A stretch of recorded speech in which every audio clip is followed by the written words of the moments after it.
Audio Jungle.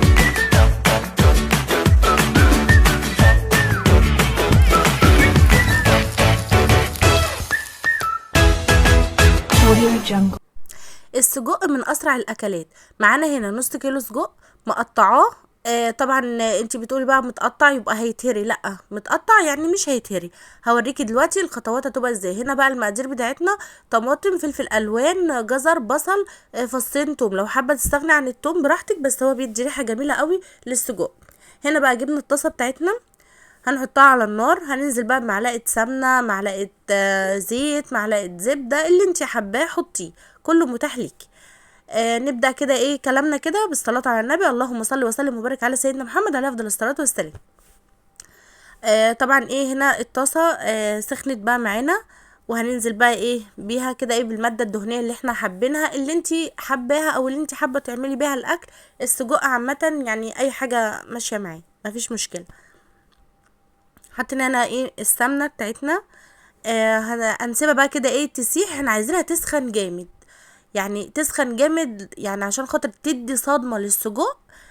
فبالتالي ان هي ما يتهريش معاكي، بصوا ما يبقاش كله كده سايز كده في بعضه، عجين في بعضه. بصوا انا بنزل كده بياخد صدمة. لما بياخد صدمة معاكي ما بيتهريش طبعا. ماشي، جربوا الخطوة دي عشان الناس اللي بيقولوا ان السجق بيتهري. السجق ما بيتهريش يا جماعة، مهما تقطعي فيه. انا على فكرة كمان مقطعه كبير، ده انا بقطعه اصغر من كده. بصوا بيبقى جميل جدا وماسك نفسه، مفيش اي حاجه خالص بتتهري فيه، لانك انت الصدمه اللي انت بياخدها كده بيخليها ماسكه نفسها. ماشي، هنا بقى فصين التوم هننزل بقى كده بيهم على السمنه. هرسنا كده فصين التوم، هنديهم كده تشويحه. بصوا مجرد ما الريحه بس تطلع، نقلبهم نقلبه كده في السجق بقى عادي.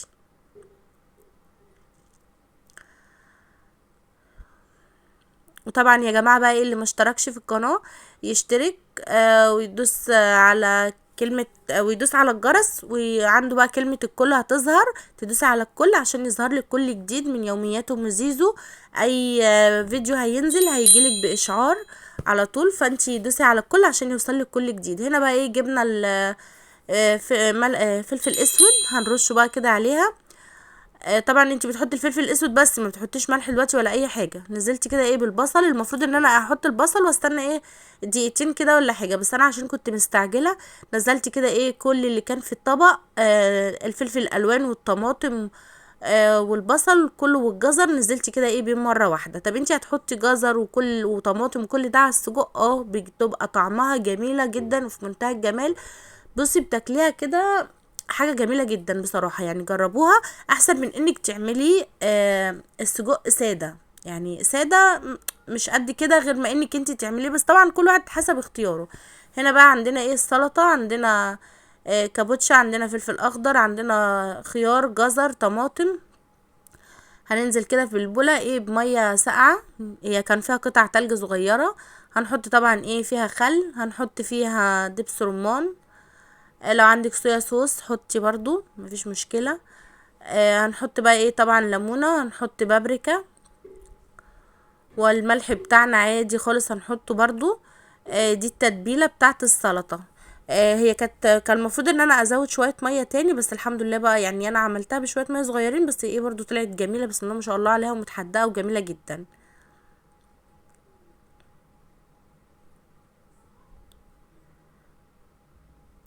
بصوا طبعا التتبيلة دي بتخلي السلطة يعني بتوديكي في مكان تاني خالص، طعمها بيبقى جميل جدا بصراحة. لو عايزة تحطي برضو بصل شرايح حطي، عايزة تعملي دقة فلفل وتوم برضو حطي دقة وهنا حطينا معلقة زيت. دقة الفلفل والثوم بتبقى مشابهة لسلطة الدقوس، يعني هي بتبقى مشابهة. لو انت حطيتي فلفل وثوم بتبقى شبيهة كده لسلطة الدقوس. طبعا هنا بصوا كده، وبشرين الكابوتشا، وبشرين برضو حتة خصاية كده صغيرة، كانت شريحة صغيرة اللي عندي برضو عملتها. هنا بقى نقلب كده السلطة كويس قوي، وبنخليها كده في المية بتاعتها.